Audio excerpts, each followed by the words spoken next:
Parliamentary budget సమావేశాల్లో కేంద్ర ప్రభుత్వాన్ని నిలదీయాలని బీఆర్ఎస్ పార్లమెంటరీ బోర్డు నిర్ణయించింది.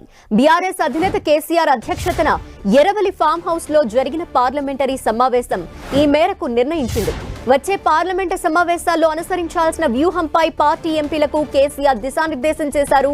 ఈ నెలాఖరులో ప్రారంభమయ్యే పార్లమెంటరీ బడ్జెట్ సమావేశాల్లో తెలంగాణ తరపున బలమైన వాదనలు వినిపించాలని కేసీఆర్ ఎంపీలకు దిశానిర్దేశం చేశారు. ఈ మీటింగ్ కి కేటీఆర్, నామా నాగేశ్వరరావు, కేశవరావు, మాలోతు కవిత, పార్థసారథి రెడ్డి, రవీందర్ తో పాటు పలువురు బీఆర్ఎస్ నేతలు హాజరయ్యారు.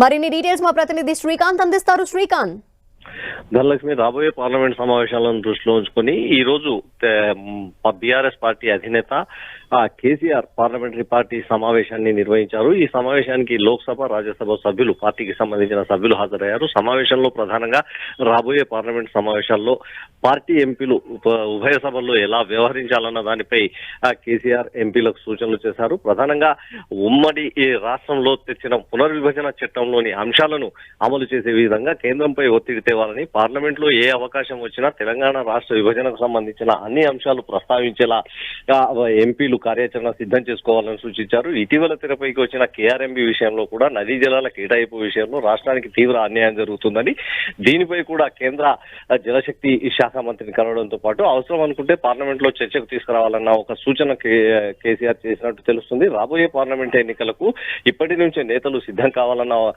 అభిప్రాయాన్ని కూడా కేసీఆర్ వ్యక్తం చేయడం జరిగింది. మెజారిటీ సీట్లు సాధించేందుకు అనుగుణంగా క్షేత్రస్థాయిలో నియోజకవర్గాల్లో ఇప్పటి నుంచే కార్యాచరణను అమలు చేయాలన్న సూచనలు చేసినట్టు తెలుస్తుంది. అయితే ఇటీవల జరిగిన అసెంబ్లీ ఎన్నికల్లో ఓటమిపై కూడా కేసీఆర్ ఈ సమావేశంలో స్పందించినట్టు తెలుస్తా ఉంది.